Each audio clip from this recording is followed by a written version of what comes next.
Ele fez um período sanduíche também na École de Haute Études em Sciences Sociales. Eu não sei falar francês, mas tudo bem.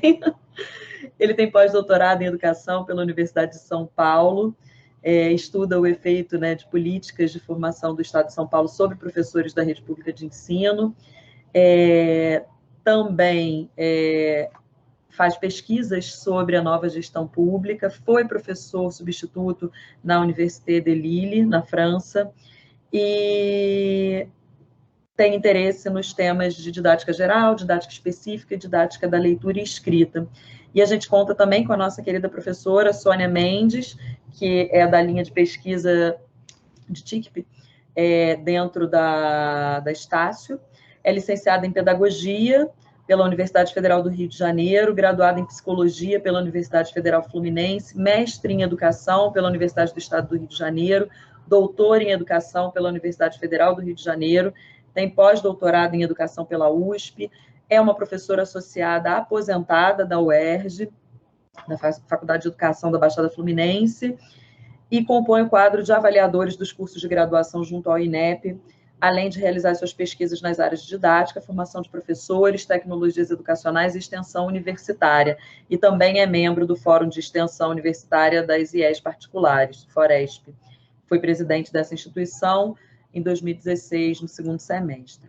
Então, é uma grande oportunidade ouvir pessoas de tamanha relevância para essa área, né? Acredito que a gente vai ter muito enriquecimento aí para nós nessa mesa. Acredito que a gente pode começar com o nosso convidado, o professor Diego, né, Sônia? Sim. E aí depois você segue.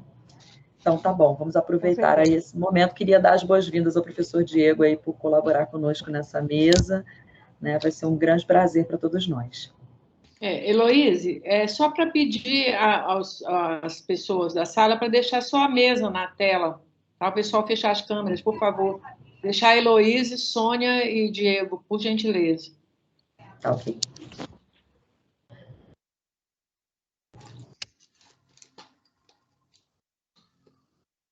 Bom, meu bom dia a todos, né? Diego, você vai dar o bom dia?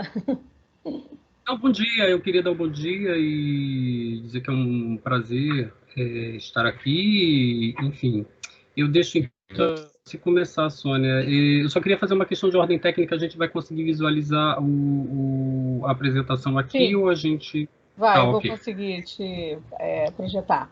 Eu já olhei aqui, acho que está tudo certinho. Bom, agradecer o convite aí da equipe gestora da jornada, é sempre um prazer. Eu lembro das jornadas anteriores e é uma honra participar.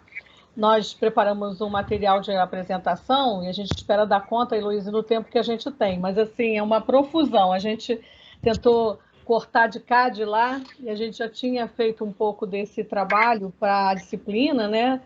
Mas, ao mesmo tempo, uma coisa é o campo da disciplina, outra coisa é quando a gente vai fazer uma apresentação dessa ordem. A gente queria privilegiar um pouco a possibilidade de interlocução, mas no tempo que nos resta, eu acho que vamos ter que fazer uma corridinha aqui de papaléguas.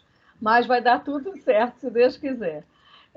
A ideia nossa de fazer esse trabalho hoje é trazer um pouco das contribuições que a gente tem acumulado ao longo das nossas pesquisas na área da formação. A gente está um pouquinho, vamos dizer assim, organizando esse trabalho com a possibilidade de fazer com que essa discussão ela seja também entendida como fazendo parte de um movimento de constituição do campo que está se dando. Vamos dizer assim, esse campo não está esgotado, ele tem produzido muitos conceitos e muitas ações informativas relacionadas ao campo, principalmente influenciadas e influenciando políticas públicas, legislações e cultura. Então, na verdade, é um campo em construção e possivelmente a gente não vai dar conta de trazer todos os elementos que o constituem. Mas a gente privilegiou principalmente os movimentos mais marcantes, as questões mais marcantes dele. A gente tem como ponto de partida um registro apenas de que a pedagogia como ciência da prática, ela inaugura uma problemática para a educação muito importante, do ponto de vista de referência tanto para as investigações, como também com relação a diferença com que essa ciência se relaciona com as outras ciências. E aí eu acho que cabe um paralelo, porque quando a pedagogia toma como preocupação central a prática dos educadores, e ela toma como referência, ela também vai buscar nela os significados construídos por esse sujeito. E a partir dessa concepção da pedagogia, notadamente, nós vamos ter as repercussões em torno da discussão do campo da formação de professores. Eu queria fazer um registro que aqui na sala a gente tem uma professora, a professora Laélia, que tem uma tese interessantíssima sobre a constituição dos aportes da ciência e do campo aplicado, né, da própria pedagogia. Eu sempre convido os alunos a lê-la, até como uma referência fundamental. A Laélia faz no seu trabalho uma problematização da dimensão metodológica da ciência da prática, da pedagogia, que restaura para nós, educadores, uma série de questionamentos e complexidades de entender a pedagogia como ciência da prática e como formar esse educador para esse trabalho, né, junto à pedagogia. O trabalho da Laélia é importantíssimo nesse sentido, porque ele vai advogar a questão do estudo como uma concepção de ciência crítica, que ainda nos é fundamental. Então, esse é um ponto de partida importante para o trabalho, e a gente quer marcar um pouco o pensamento de como esse campo está sendo constituído. A gente evoca um pouco o trabalho do Garcia, do Marcelo Garcia, que, ao falar da constituição do campo, ele estabelece 5 critérios que a gente vai tentar localizar, vamos dizer assim, não tudo, mas boa parte dele, em relação a como esse campo vem se constituindo. Tem um objeto próprio, as metodologias, aí é um campo tenso, não é mesmo, Laélia? Específicas com relação a apurar essa discussão da formação. Ela tem uma comunidade de cientistas, com certeza, e há uma integração, né, dos participantes do desenvolvimento da pesquisa, mas, ao mesmo tempo, a gente reconhece que todos esses elementos de constituição do campo são tensos, problemáticos, contraditórios, eivados de discussões ainda hoje presentes nessa Constituição. Então, eu deixei por último o reconhecimento da formação como um elemento fundamental na qualidade da ação educativa, porque ainda é um ponto, né, assim, central, tenso, na nossa própria educação e ao longo do mundo, né? Também não estamos sozinhos. Boa parte das políticas e pesquisas hoje no mundo estão centradas nesse binômio, formação de professores e garantia de qualidade da ação educativa.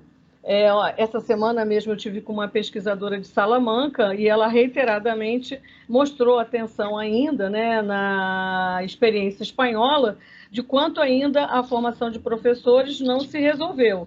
Ainda o campo da discussão para ela carrega uma série de elementos contraditórios. A gente advoga que a gente precisa melhorar a formação do professor e, ao mesmo tempo, ela vem sendo precarizada, não só, como eu digo, nós aqui no Brasil, mas em outros cantos do mundo. Há uma baixa compreensão, segundo essa autora, né, do trabalho docente para a questão da equidade e da qualidade. Então, a gente dialoga com esses panoramas no mundo inteiro. A gente separou 3 questões, né, Diego? Como se constitui o campo, que a gente vai, ao longo da palestra, dar conta. As principais modificações e críticas ocorridas, a gente não vai marcar todas, mas separamos algumas, e as possibilidades para o campo ainda hoje. Tem uma marca que a gente estabeleceu nos nossos estudos, que a gente tentou trazer para cá. Um quase consenso, né, na área da discussão do campo, os desdobramentos fundamentais de uma adoção de formação docente reflexiva, que, por sua vez, trouxe como repercussão uma discussão central sobre o praticismo como um movimento crítico a esse elemento da formação docente reflexiva, que perdurou e perdura até hoje. Nós já estamos, acho que, há 3 décadas, né, vamos assim, com essa discussão, e o esvaziamento da formação docente. Cabe registrar, né, que esse campo da formação dos professores é um campo relativamente novo.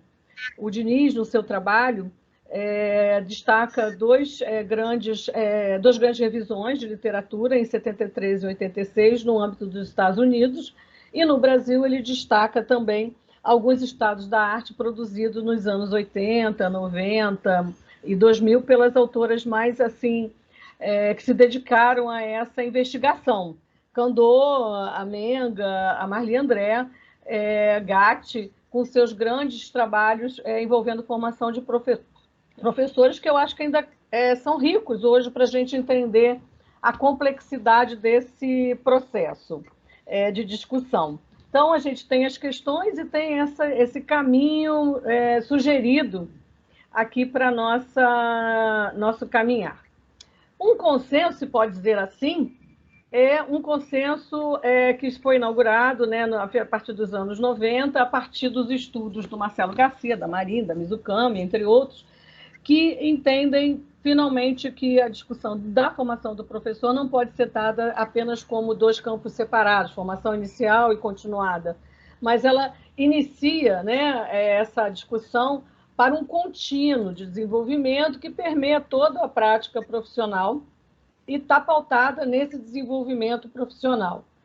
E claro que toda essa discussão de desenvolvimento profissional docente marca modelos de formação, marca modelos de conhecimento do professor, desse sujeito, da sua identidade, da compreensão que ele tem sobre as várias etapas ao longo da sua vida profissional, laboral, e aí dialoga com outros trabalhos interessantíssimos, né, que marcam esse entendimento desse ciclo de possibilidades em que o professor, ao longo das experiências que ele tem formativas e de vida e institucionais, também vai se desenvolvendo. Ou seja, a formação não termina necessariamente na formação inicial e não se dá também somente no exercício da sua função nas várias redes de ensino, nos cursos que ele realiza, mas é muito mais complexo do que isso e se prolonga ao longo da nossa existência e do nosso campo profissional. Esse é um consenso? Sim, Diego. Só para ilustrar essa tendência em relação à questão de desenvolvimento profissional, eu fiz uma pesquisa de algumas palavras-chave que são muito usadas no campo da formação de professores, e eu, por enquanto, só vou falar sobre essa, porque casa com essa tendência que você está anunciando em torno do desenvolvimento da profissional docente. Então, se nós pegarmos as bases de dados, e usei o Cielo, usei o Google Scholar, a gente percebe que de 91 até 2000, nós temos 29 resultados usando bem fechado, entre aspas, o desenvolvimento profissional docente como palavra-chave. Na década seguinte, nós temos, então, de 2001 a 2010, 793 resultados. E na última década, de 2011 até 2020, nós já temos 7.040 resultados. Um crescimento, de fato, exponencial, ao mesmo tempo que outros focos de interesse que foram fortes começam a decrescer. A gente vai ver isso mais à frente. Muito interessante isso, porque a gente mostra exatamente como é que os pesquisadores vão se debruçar sobre essa temática, né, e vão aprofundando. O desenvolvimento profissional aparece nos autores centrais, Bernon, Nova, Marcelo, que vão tendo essa preocupação de marcar claramente, né, nessa linha de raciocínio, a questão da evolução e continuidade para a concepção do professor e do profissional docente. E isso tem repercussões, como o Diego falou, em boa parte da literatura que se terá depois, que se debruça justamente sobre esse desenvolvimento e sobre práticas, políticas, legislações que vão tentar incorporar recentemente, né, esse termo do desenvolvimento profissional. Um segundo movimento, aí já mudamos de conversa, é inaugurado a partir do trabalho do Schoen, né, que não está falando de professores, a gente sempre lembra isso, ele vai falar sobre uma série de profissionais que têm em sua constituição o desafio perene de incerteza, né? É um profissional que a todo momento tem que tem que buscar soluções a problemas que aparecem, que emergem, e a sua tarefa em si, né? Não é uma tarefa apenas de processos técnicos que ele incorpora, mas que ele precisa de ter muito mais do que isso para o exercício profissional. Quando o Sean fala sobre esse tipo de profissional, ele não fala de nós, ele vai falar de outros tantos profissionais, né? O terapeuta, o músico. Eu acho belíssimo o trabalho, né? O trabalho do Sean em relação a essas zonas, né, que ele chama, indeterminadas, de práticas sobre alguns campos profissionais. E isso vai ser recuperado por nós, educadores, como entendendo uma certa aproximação com essa discussão, né? Os educadores também vivem cenários adversos.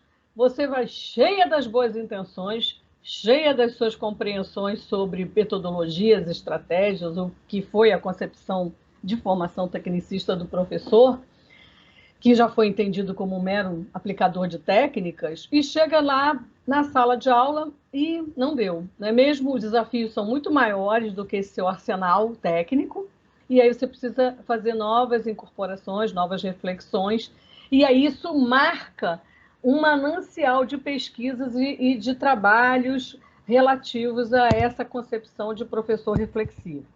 Notadamente, a discussão do professor reflexivo, o ensino como prática reflexiva, marca ao largo, uma repercussão fundamental nos processos de produção do saber docente, principalmente relacionados ao campo da pesquisa. A pesquisa na formação do professor passa a fazer parte, porque se eu me vejo ancorada a esse conceito de professor reflexivo, eu vou pensar modelos de formação e modelos tanto de formação em serviço como modelos de formação inicial, em que essa noção de reflexão perpasse o meu cotidiano e todas as minhas práticas formadoras também desse profissional. Ele é marcado como profissional e ele também passa a influenciar determinados aspectos. A gente até viu isso, né, Diego, nos estudos que a gente fez em grandes modelos de formação do Brasil. O PROFA é um modelo que bebe, né, nessa perspectiva, inaugura isso praticamente para dentro de um macro projeto de capacitação de docente e formação naquela época, né, que é ancorado exatamente nessa noção de professor reflexivo, em que o professor faz todo o movimento, né, de vivência real e conflui para a relação teoria e prática. Diego, você quer me complementar? Porque você estava lá também fazendo isso, né? E Diego caiu? Nossa Senhora. Sônia, não, vai em frente.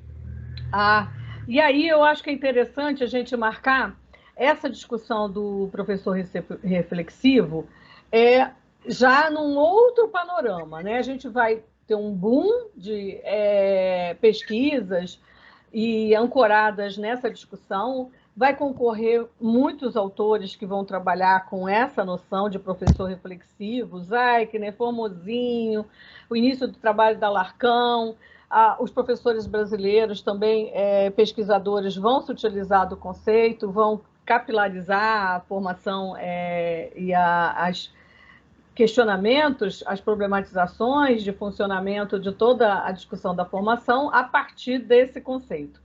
Só que esse trabalho vai sendo uma década, 2 décadas, nós bebemos dessa fonte, utilizamos esses conceitos, olhamos o mundo por essa lente, identificamos projetos com essa perspectiva, aqueles mais fiéis, aqueles que apenas apregoavam essa discussão de professor reflexivo sem nenhuma legitimidade com relação justamente à confluência da teoria e prática, apenas era uma vivência de professores, imaginando circunscrever essa formação a problemáticas da prática, mas não de maneira complexa, e sim de maneira muito rarefeita, entendendo que, munindo o professor de mais técnicas, ele daria conta da resolução do seu trabalho.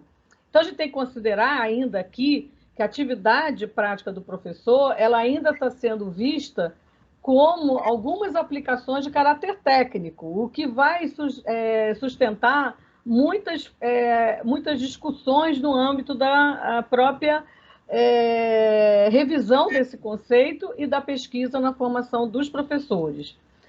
Aí a gente colocou um manancial de discussões, elas estão todas referenciadas, mas eu acho o mais significativo foi o quanto a academia e os professores olharam isso como um movimento de valorização dessa produção, olharam e defenderam um pouco o ensino como prática reflexiva e valorização da pesquisa como instrumento de formação. Realmente isso aconteceu durante um período bastante intenso de pesquisas nessa área, mas, ao mesmo tempo, começaram a expressar as suas preocupações com aquilo que a gente chama de praticismo, que bastaria a prática e o senso comum para o fazer docente. E essa ideia do praticismo trouxe consequências, né, para os autores centrais, Moraes, Pimenta, que foi justamente uma perda significativa para os professores do recuo da teoria. E aí todo esse processo de redução à prática e uma formação prática que está voltando, tá, gente? Isso não morreu, né? Hoje, ao ler todos os trabalhos que estão voltados para a formação dos professores na BNCC, é praticamente uma retomada da redução às habilidades práticas e ausência total de saberes da teoria pedagógica. Está nos trabalhos, começou-se já essas investigações em relação a isso, e aí a gente começa a ver que esse movimento de supervalorização desse conceito e do conceito de epistemologia da prática acaba consagrando um outro tipo de discussão, que é a ausência da concepção teórica e dessa articulação teoria e prática na formação. Nós vamos fazer uma pequena síntese, né, Diego, em relação a esse movimento, a partir desse conjunto de aspectos. Isso. Então, antes da gente chegar aí, eu queria complementar o que você estava dizendo em relação ao conceito de professor reflexivo. Vejamos como ele evolui ao longo das últimas décadas. Na década de 90, a gente vai ter, no primeiro quinquênio, 1.560 trabalhos, depois, no segundo, 3.320. Já no início do século, de 2000 a no início de 2000 a 2004, a gente tem 14.400 trabalhos que citam a palavra-chave professor reflexivo. Depois de 2005 a 2009, 16.900. Depois de 2010 a 2014, 17.700. Depois de 2015 a 2019, 16.500. A gente percebe que tem um decréscimo nesse último quinquênio, mas ainda é muito forte a produção baseada naquilo que a gente chama de epistemologia da prática. Então, o movimento ainda é muito forte, né, da formação do professor, centrada na sala de aula, no lugar outro, que alguns autores gostam de chamar de terceiro lugar. Por outro lado, a questão do professor pesquisador, ela começa a ganhar importância, é um conceito um pouco mais profundo, porque mescla um pouco mais essa questão do trabalho ligado à prática, mas também ligado à pesquisa, que é uma outra pesquisa, não é acadêmica, a gente vai ver isso. Então, eu queria falar aqui, na sequência, um pouco sobre as tendências, se o telefone me permitir. Desculpa, gente.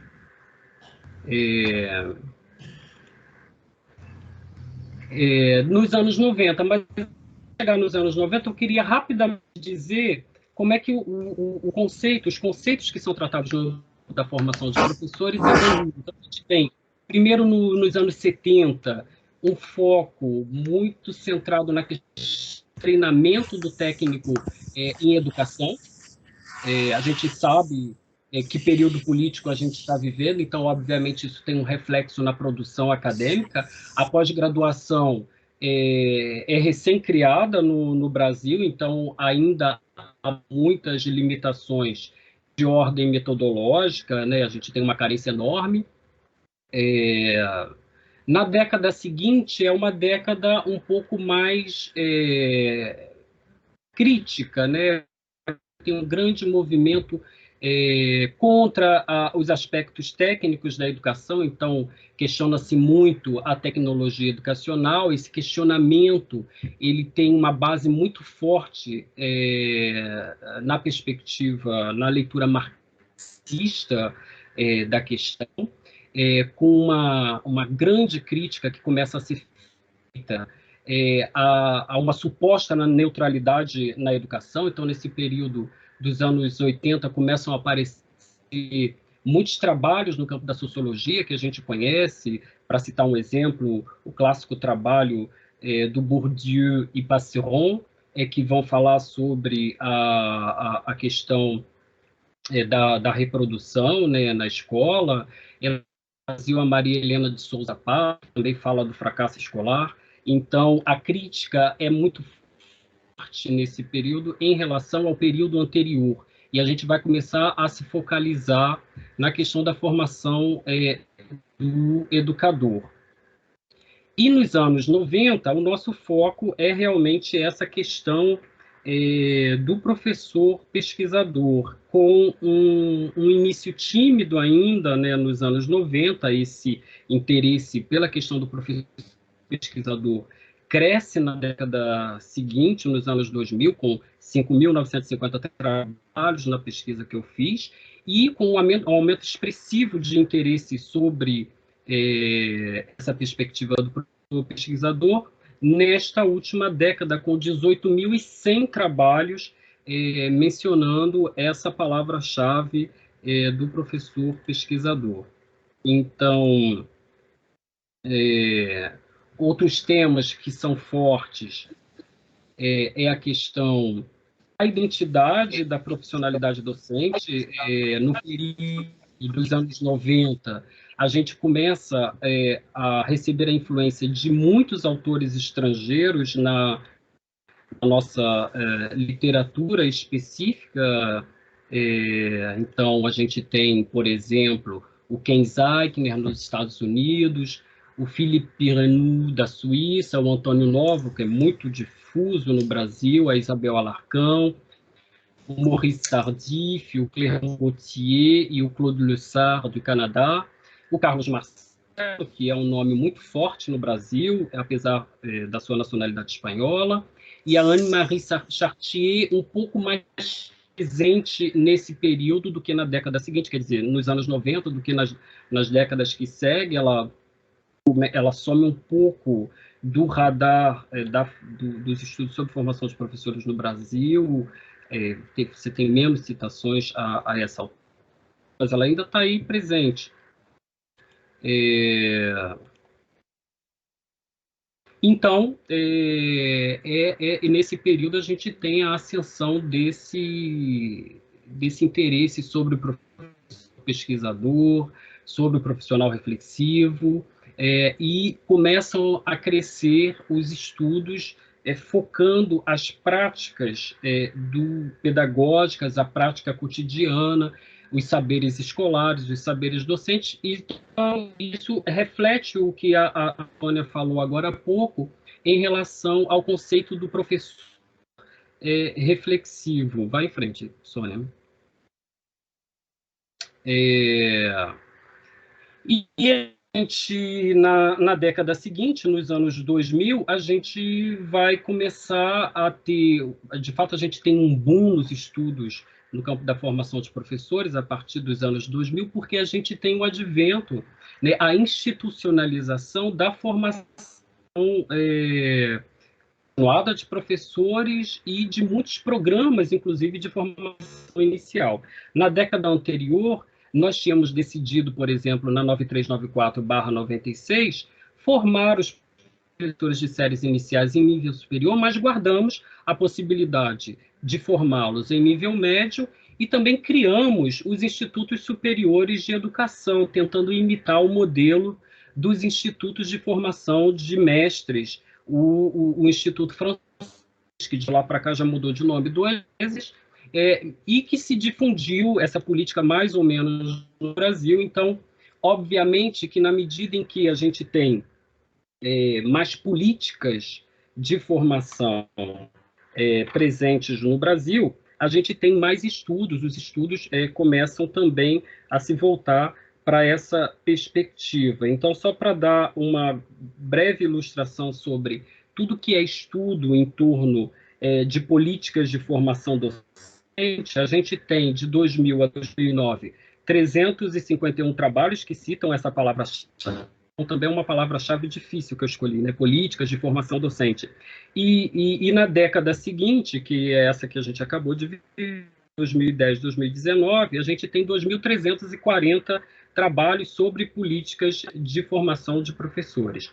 Lembre-se, por exemplo, que em até 2003, o país não tinha uma rede nacional de formação continuada de professores, que foi criado em 2003, e que começou a agir mais efetivamente a partir de 2004, por meio de centros de pesquisa e de formação. Estava baseado nas universidades brasileiras, que já tinham acumulado uma experiência, um conhecimento, por meio de projetos de extensão que eram oferecidos por essas universidades às redes públicas. Então, você, de fato, tem, nesse período, um advento, um interesse realmente muito importante sobre essa questão das políticas de formação docente. Os estudos sobre formação continuada de professores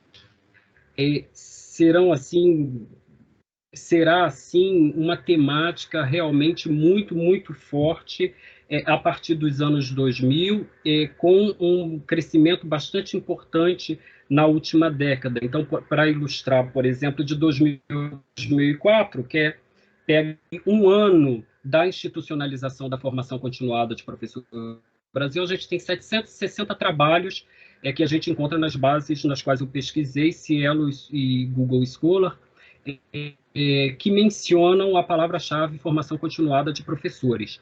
De 2005 a 2010, nós já temos 4.300 resultados. Então, vejam vocês que a coisa cresce realmente de uma maneira exponencial. A gente tem, nesse período também, a Bernadette Gatti mostra isso para a gente, Bernadette Gatti, Marliane Sabarreto, mostram para a gente no último estado da arte que elas fizeram sobre formação de professores no Brasil, que tem, obviamente, nesse período, um crescimento exponencial do ensino superior no Brasil, por meio dos investimentos nas universidades públicas, mas também pelo financiamento público de instituições privadas. Então, você tem, como consequência, um aumento também da pós-graduação brasileira, e, nesse sentido, muitas pesquisas no campo da pós-graduação se concentrar na formação continuada de professores. Então, na década de 2010 a 2000, eu até incluí o 21, eu coloquei 2011 e 2021, nós temos 26.600 trabalhos. Então, vejam vocês que, em relação à década anterior, onde a gente tem em torno de 7.000 trabalhos, a gente passa a 26.600 trabalhos se interessando sobre políticas de formação continuada de professores. Um tema também emergente nessa última década será o da formação inicial. A Marli André reclama, e, na verdade, ela sinaliza isso muito bem com dados, num trabalho de 2005, o abandono da temática da formação inicial de professores pelos pesquisadores da área, né? Então, eu acho que ela foi escutada porque a gente começa a ter, nessa década, um interesse crescente sobre formação inicial, que também acompanha os esforços dos governos, dos últimos governos, em torno da formação inicial de professores, com a criação, por exemplo, da Universidade Aberta do Brasil, de programas como o do reforço, de programas que já existiam, mas que não tinham uma importância expressiva, como o PIBID, né, que ganhou uma força muito, muito grande no país, o aparecimento das residências docentes, com um projeto piloto que foi feito pela Universidade Federal de Minas Gerais, e também com o Colégio Pedro II, com o intuito, né, de ser difundido no país todo. E a gente tem também uma temática em crescimento, que é a dos professores iniciantes, né? Os professores no início de carreira. Nós tínhamos, nas décadas passadas, quando a gente começou a estudar a vida de professores, no final dos anos 90, início dos anos 2000, um interesse muito grande sobre como os professores vivenciavam as suas carreiras. Então, o trabalho clássico da professora... gente, só vou lembrar o sobrenome, e da Belmira Bueno, acho que é Flavinês, né? Sobre o desencanto com o magistério, o abandono da profissão, onde os professores contam por que eles se desencantam com o magistério e abandonam a profissão. O que é interessante hoje é que a gente já está se interessando sobre a entrada, sobre como os professores se veem nessa entrada no magistério, o que permitirá, possivelmente, se isso for refletido na formulação de políticas públicas, evitar-se esse desencanto e esse abandono. Amém, vamos esperar que sim, né? A gente está vivendo um cenário político que é adverso, que não sinaliza nessa direção, mas os ventos às vezes mudam, né? E a gente, nesse sentido, espera que eles mudem, porque a gente tem justamente uma tendência de desconstrução sobre a qual eu vou falar daqui a pouco. Então, por exemplo, essa tendência da desconstrução de políticas já vem sendo captada pelos discursos, pelas falas acadêmicas e pelos estudos. A gente vai observar, por exemplo, que de 2000, que é um outro tema em emergência e que provavelmente será muito, muito estudado nos próximos tempos, que é o da desprofissionalização docente. A gente falou muito sobre desenvolvimento profissional nas últimas 2 décadas e a gente agora começa a falar sobre desprofissionalização. Tem uma corrente de estudos botando em questão os programas de formação e tentando mostrar que, às vezes, o que pode ser sinalizado como profissionalização, até pelo formulador da política pública, pode ser sentido e, de fato, pode ser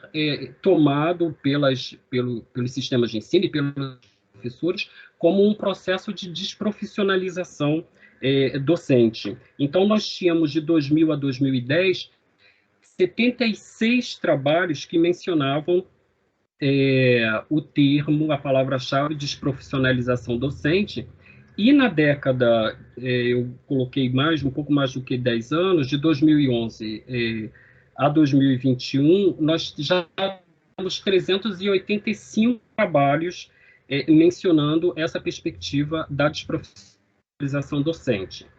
A julgar pelas mudanças nas políticas de formação, nós tínhamos em 2015, como mostra o trabalho do Luiz Fernandes Dourado, todo um plano que foi feito dentro do Conselho Nacional de Educação para a formação inicial e continuada de professores, com foco, com ênfase na questão das residências docentes, que engloba muito bem essa perspectiva do professor pesquisador, do professor que tem, na perspectiva do Christopher Day, que é um pesquisador inglês, uma profissionalidade restrita, porque ele é um profissional que, além de ter um conhecimento da didática do conteúdo, ele tem um conhecimento muito forte do conteúdo, é um professor leitor, é um professor que estuda, enfim.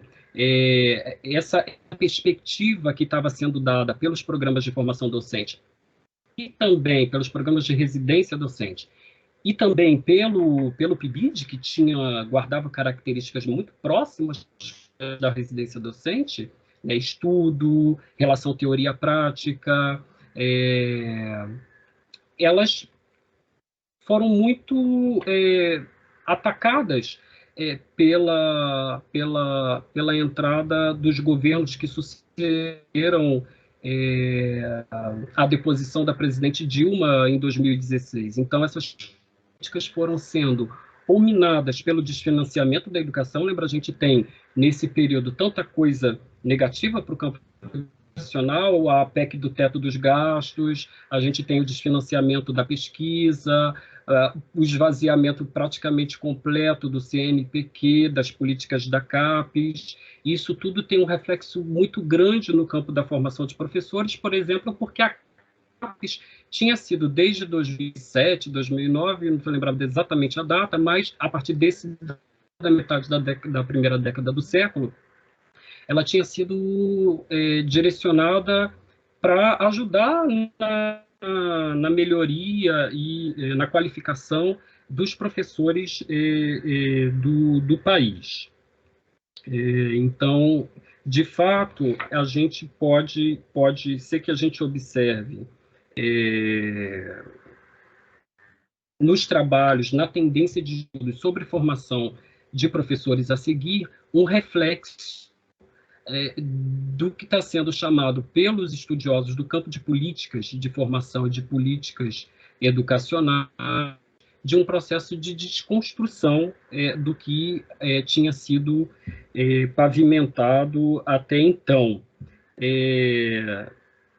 A gente tem, obviamente, muitas perspectivas metodológicas no campo da formação de professores, mas uma que é bastante forte e que tem crescido, eu sei que não é o foco do programa da Estácio, ou acho que não é, né? Me parece que estão mais focados nas perspectivas das representações, mas eu não posso deixar de falar porque é um conceito metodológico que tem crescido no campo do estudo de políticas públicas e também de políticas de formação, que é o ciclo de políticas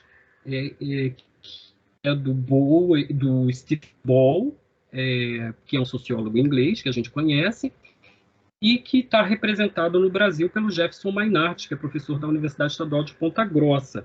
Então, para se ter uma ideia, nós tínhamos, de 2000 a 2009, 25 trabalhos perspectiva metodológica do ciclo de políticas, que tenta fazer um estudo completo de todas as etapas da formulação da política pública, da sua implementação, da sua avaliação, que não é nem muito um trabalho para mestrado, por exemplo. Dentro de um trabalho de mestrado, você tem até que selecionar uma dessas fases.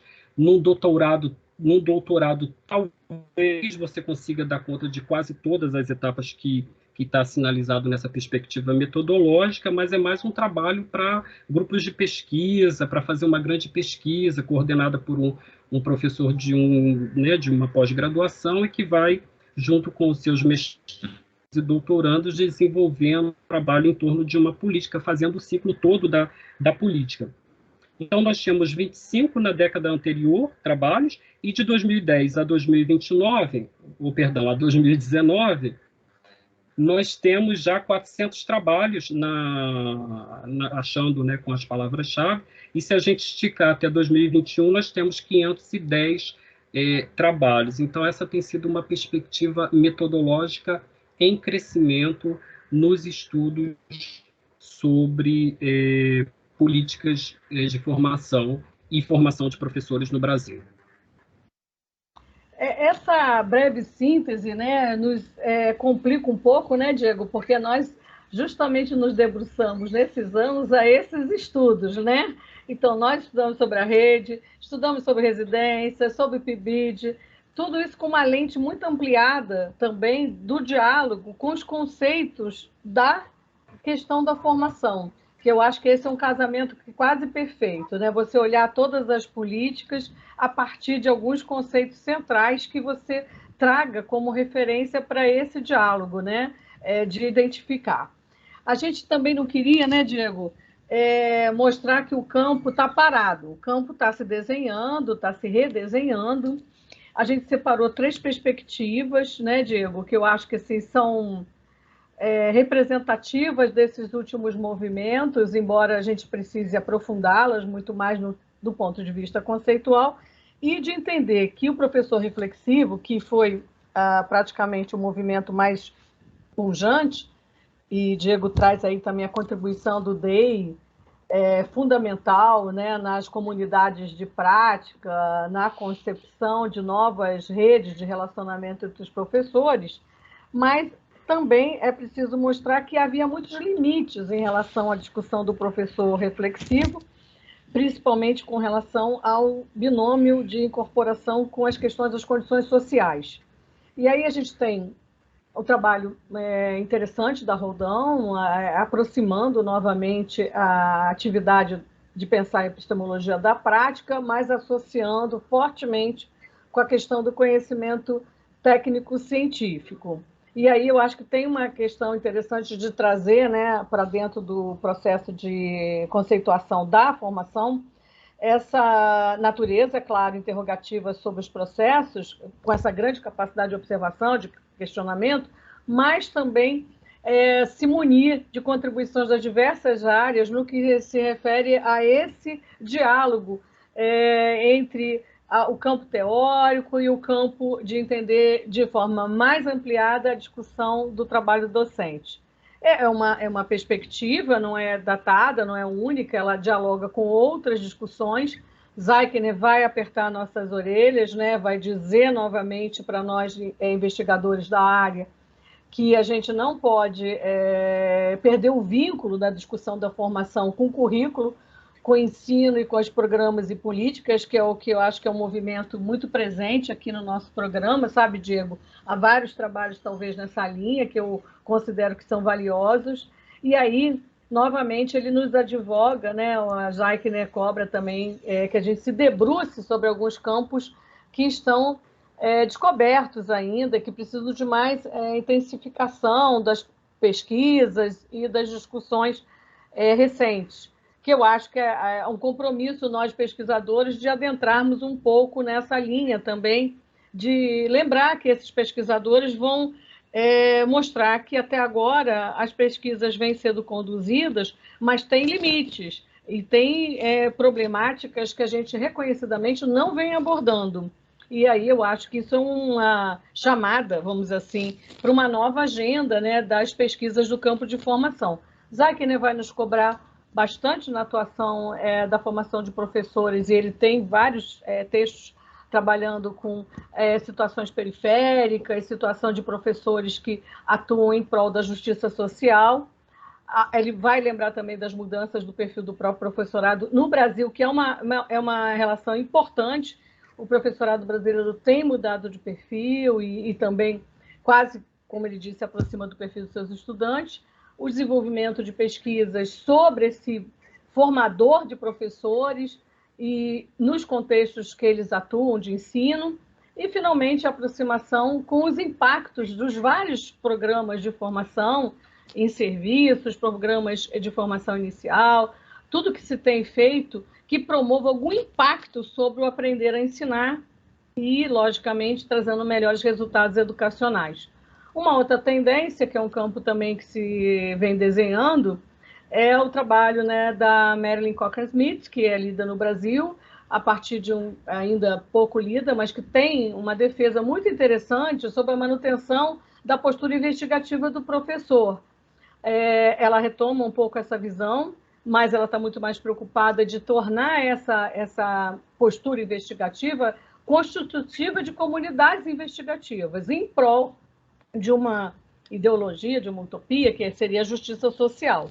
A gente está praticamente finalizando, mas a gente sempre gosta de terminar nossas falas, né, Diego? Falando um pouco também desse redesenhado campo imaginando que, como o Nova fez como premonição, praticamente, ele dizia lá em 99, né, que havia um excesso de discursos que, de certa maneira, era contraditório com a chamada da construção desses professores para uma sociedade do futuro e, ao mesmo tempo, não havia uma coerência, né, em todas essas práticas políticas e isso comprometia enormemente essas reflexões e esses desenhos de grandes pesquisas nessa linha. E por isso, né, a nossa agenda particular, minha e de Diego, né, Diego? A gente tem a nossa agenda particular de trabalhos, se fortalece muito naquilo que a Andrea lembra no trabalho de 2006, da grande pulverização de trabalhos. A gente vê daqui para frente que os professores e pesquisadores podem superar essas pulverizações, claro.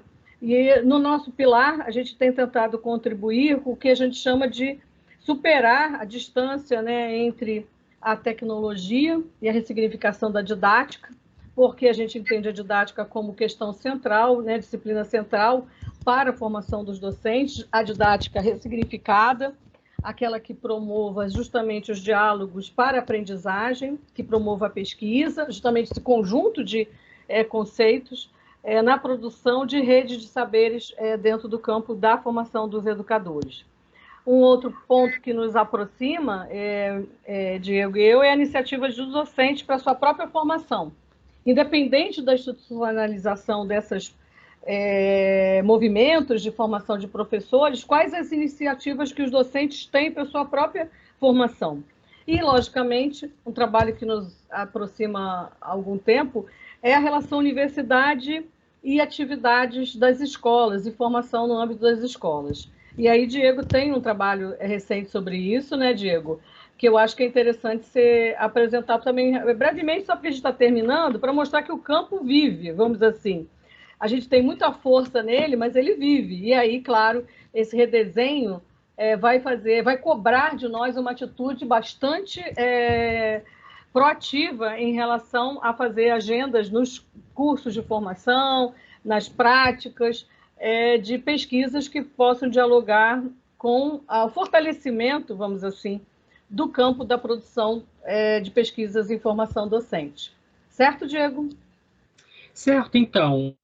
Na verdade, esse estudo que eu fiz em São Paulo, ele mostra, por exemplo, as duas faces do que pode ser ou do que podem ser ações na direção de professores iniciantes ou em formação inicial. Então, a gente tinha em âmbito nacional essas perspectivas das quais eu já falei, em torno da residência docente, em torno do PIBID. E em São Paulo, por exemplo, a gente foi numa outra direção, que a da formação dos professores ingressantes, muito influenciada por essa perspectiva de formação técnica, de cobrança de resultados, premiado ou não, em virtude do atendimento àquilo que foi aprendido nessa formação inicial. Então, por exemplo, os professores de São Paulo, os professores ingressantes, são obrigados, quando eles entram no magistério paulista, a fazer uma formação de professores ingressantes, que é oferecido pela Escola de Formação de Professores, cuja sede é em Perdizes, na região central de São Paulo, ou na zona oeste de São Paulo, não sei direito, mas ali não muito longe da PUC, né? Esse estágio probatório, ele só é vencido se os professores forem aprovados nesse curso de formação de professores ingressantes. O resultado dessa formação é que os professores de todas as disciplinas e de séries iniciais recebem o que eles chamam de cadernos de professores, que são cadernos metodológicos que indicam com quais práticas de ensino eles podem ensinar tais ou quais conteúdos.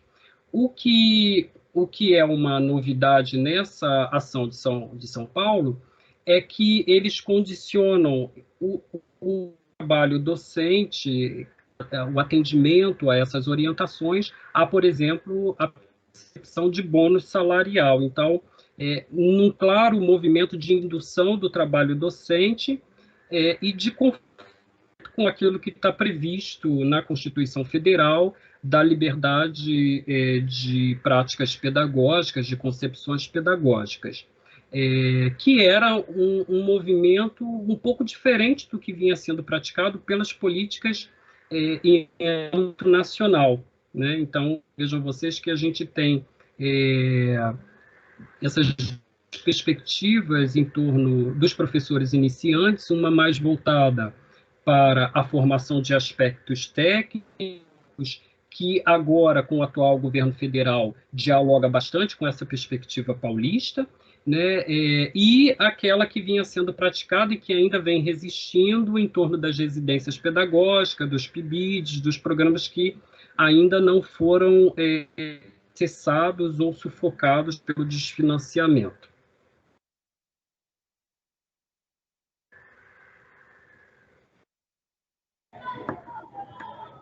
Sim, queria agradecer. A Sônia está falando? Sônia? Seu microfone está mudo. Sim, finalmente, será que sobrou tempo para alguma pergunta, Heloísa? Eu estou preocupada. Olhei o relógio aqui. Então, o povo está animado aqui no chat. A gente tem 4 minutinhos aí, eu vou fazer. Tem 2 perguntas. Eu mesma assim, queria agradecer muito, sou muito interessada no tema. Teria perguntas para colocar também, mas vou colocar aqui o que está no chat, só para a gente poder privilegiar o pessoal que está participando. Primeira pergunta é do professor Marcelo. E ele pergunta assim: no Brasil há um grande debate do curso de pedagogia, mas também da própria formação de professores, sobre o papel do curso. Se deve ser um curso tipo bacharelado de ciências da educação, como defendem Selma Garrido Pimenta, Libânio, ou se o curso deve ter a docência como eixo principal, como defende a Anfop, Iria Brzezinski, Helena de Freitas. O que vocês enxergam nesse cenário como linha hegemônica daqui para frente, como linha mais hegemônica daqui para frente?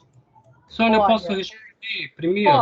Pode. Porque eu lembro que tem realmente esse debate, obrigado, Marcelo, esse debate é de fato muito forte, e ele é muito marcado no início dos anos 2000, né? A Selma Garrido Pimenta até fala nos trabalhos mais presentes da vitória da perspectiva da Helena de Freitas, que defendia essa perspectiva mais voltada para a formação, para a pedagogia como lugar de formação dos professores das séries iniciais, que de fato não era a perspectiva defendida pela Selma Garrido Pimenta. Ela limita, ela não acha, ela não defende o contrário do que Helena defende, mas ela defende que fosse guardada a questão das especialidades, né, da orientação, da administração, mas a gente não pode esquecer, Marcelo, que na defesa da Selma Garrido Pimenta, dos trabalhos dela, é muito presente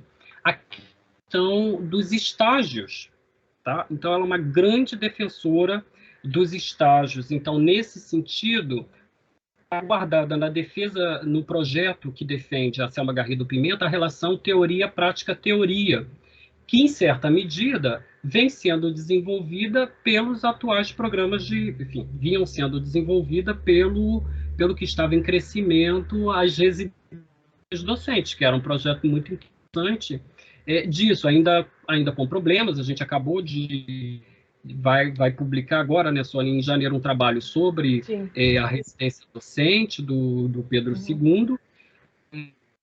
Obviamente, como toda política, quando vai ser executada, a gente tem algumas dificuldades, mas era uma política interessante nesse sentido. Então, eu acho, Marcelo, que a situação mais ou menos ficaria acomodada se fossem mantidas as políticas de formação continuada, por exemplo, a residência docente, como ela tinha sido concebida em 2008, 2009. Eu acho que não dá nem para falar nada, né? Porque falta 1 minuto, mas assim, eu vi as perguntas, eu acho que tem assim muitas questões, né, para serem discutidas ainda sobre o debate da formação. Eu só lamento a gente não conseguir dar conta de tudo, né, Laélia? Mas vamos lá. Sônia, a gente precisa de fato encerrar eu mesma teria perguntas também, mas a gente tem um programa muito extenso. Sim. E para não atrasar o andamento das mesas. A gente entende. Eu acho que as perguntas ficam guardadas aí. O nosso enorme agradecimento. Assim, quando eu te chamei para a nossa prática um dia, eu aceitei. E aceitei de novo, chamando vocês aqui, sugerindo, aliás, não chamei. Muito obrigada, Diego e Sônia, em nome da comissão. Que bom, a gente fica feliz. Fica Obrigado, pessoal. Até a próxima. Espero que continue, né, esse debate, e a gente agradece demais. E tem a mesa 1, né, agora em seguida. Ok. Que pena, que pena. Que pena. Eu também estava querendo fazer umas perguntas. Um abraço, muito obrigada. Fique à vontade para escrever. Pois é, para o meu e-mail, diegojorge@gmail.com. Terei prazer em responder a cada uma das perguntas. jorge@gmail.com. A não ser que a gente atrase um pouquinho as outras. Mas aí vai dando um atraso em cadeia. Vai dar nó. Mas, olha, a gente está pronta a voltar numa outra oportunidade, com certeza, porque esse é um tema que a gente ama falar. Então, para nós é uma alegria. Vamos em frente, né, Diego? Na verdade, a Sônia, mesa... eu vou chamar você para falar na disciplina que eu vou dar esse semestre. Ixi, pedidos vão ficar hierarquizados por demanda. Estou brincando. A mesa, gente, começa às 11 horas. A gente está entrando no horário de intervalo. Se vocês quiserem continuar no intervalo, a gente tem mais uns minutinhos, tem uns 15 minutos. Aí pega o horário de intervalo, só para não perder, se vocês quiserem. Pode ser? Eu quero fazer uma pergunta ao Diego, mas se tem mais na frente, eu deixo. Eu estou muito impressionada com essa quantidade de trabalhos que você trouxe aí, entendeu? Mas eu não quero passar na frente. Tinha uma pergunta no chat, que era da Ana Valéria, e que eu queria até complementar. Ela fala sobre a questão das mudanças, né, que vocês perceberam das DCN de 2012 para as de 2019, e eu queria complementar também falando se vocês perceberam alguma mudança expressiva depois dessa recente reforma que a gente teve, né, na tendência dos trabalhos, que mexe muito com a questão da identidade profissional docente, né, especialmente a reforma do MEC, que introduz aí notório saber e algumas questões. Vocês perceberam alguma mudança na tendência dos trabalhos sobre a temática? Diego, quer responder? Posso responder. Muda muito, porque, como eu disse, nós caminhávamos numa perspectiva de formação inicial mais voltada, de fato, na perspectiva que defendeu a Helena de Freitas, para a perspectiva práticas de ensino, muitas horas de aula nos cursos de pedagogia, para as práticas de ensino das disciplinas específicas. Enfim, a gente sempre reclama de que precisava de mais, mas, enfim, houve um aumento expressivo nesse sentido. E essa ampliação, esse diálogo da formação inicial com a formação continuada por meio das residências docentes. De fato, o grande projeto era a formação pela residência docente e pelos PIBID. São os dois grandes núcleos da qualificação da formação dos professores, com o aprofundamento teórico, com o diálogo teoria, prática, teoria, e que, de fato, foi revertido pelas reformas que foram dadas pelo Michel Temer e, sobretudo, pelo presidente Bolsonaro. Tem uma questão assim muito recente também, que ainda vai inspirar muitos estudos, Heloísa e Ana, que é com relação à otimização das plataformas de educação à distância para a formação docente. Eu participei de um grupo de análise das plataformas, porque elas vão ser trazidas como o recurso previsto para a formação dos professores em serviço, mas elas são todas feitas numa linha que podemos dizer autoinstrucional, transmissiva, sem nenhuma mediação e diálogo entre os professores, nem com os próprios supostos tutores ou mediadores. Então, a tendência que recebeu muitas críticas foi de uma nova onda, vamos dizer assim, trazendo para a formação dos professores no país o tecnicismo, a utilização das tecnologias de forma única, e daria conta, gostou assim, o pensamento é que isso vai dar conta de trazer, mas a opção das plataformas, elas têm que ser muito bem avaliadas do ponto de vista da tecnologia, do que ela pode e é punjante de realizar, e aquilo que é tomado pelos organismos, a centralidade das grandes áreas do MEC, ligadas à formação de professores, apregoando que isso, assim, é a melhor dos mundos, né? Então, você vai encontrar esse bem agora, né? Eu nem diria que é um próximo cenário, esse é um cenário se instaurando, aniquilando a participação docente e a formação, de um modo geral, como a gente vinha desenhando.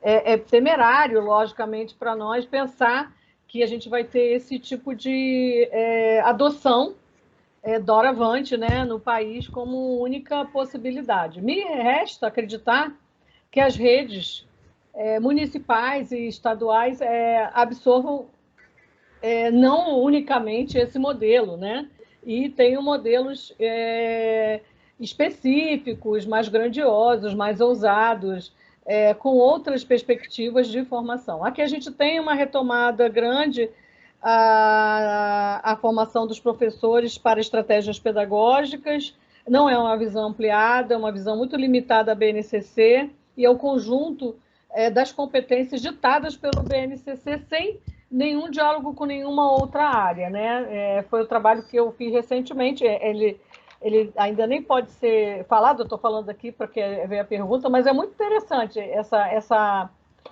crença, vamos dizer assim, essa retomada num viés muito retrógrado, vamos dizer assim. Mas é o que a gente vai encontrar. Eu só queria complementar dizendo o seguinte, rapidamente, Sônia, a gente tem, no campo da pesquisa, de fato, de entender esse processo e dar elementos para que a gente veja na frente o que a gente vai precisar retomar e ajustar. Então, trabalhando mesmo na perspectiva da compreensão e da recomposição. O que a gente mostrou, por exemplo, no trabalho de 2017, né, sobre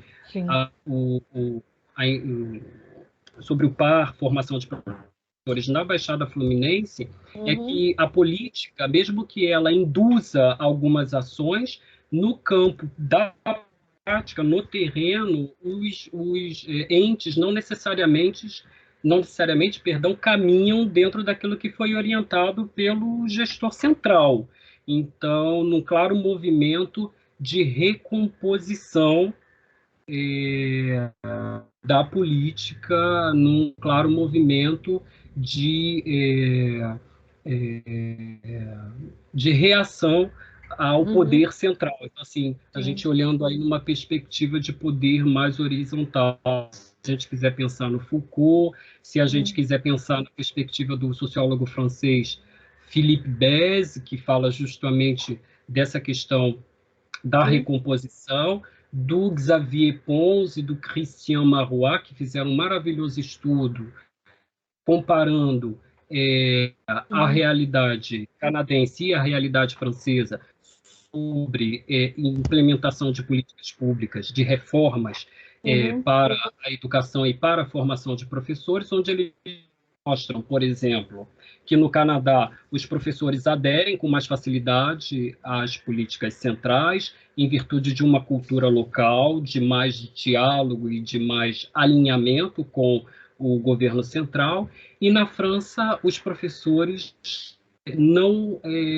adotando e, em alguns casos, sequer conhecendo, em muitas das escolas, Xavier Pons pesquisou aquilo que foi determinado pelo governo central.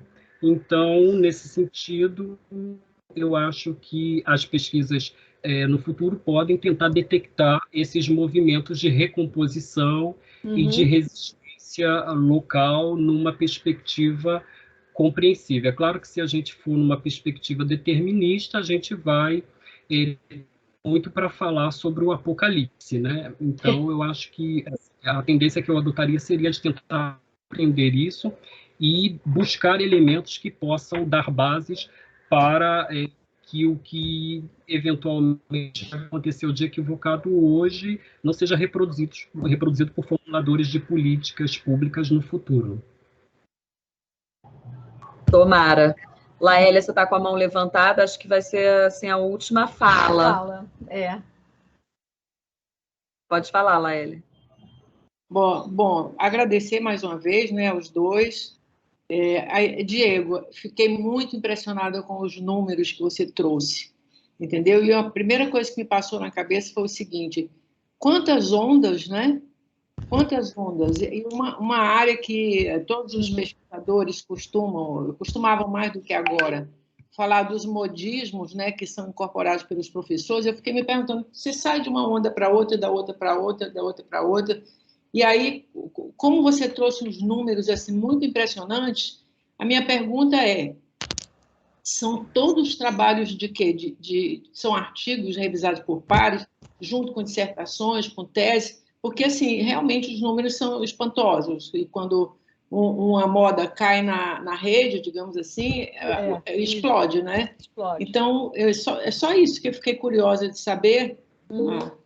É isso aí. Sim, a base principal é do Scholar Google, né? Ele capta de fato artigos científicos, livros, teses e dissertações. Exatamente, o buscador, ele é específico, né? Então ele não vai capturar resultados que não sejam trabalhos acadêmicos. Então, normalmente, dentro desses números, a gente vai ter teses, dissertações e artigos científicos, tá? Ok, muito obrigada. Era só isso, fiquei curiosa e espantada, e continuo espantada. Pessoal, muito obrigada. Foi assim, realmente muito instigante. Ficamos cheios de perguntas e vamos ter que fazer outra em breve. Agora, somente encerrar para a gente poder ir para outra mesa que já está começando. Tchau, tchau. Tchau. Até a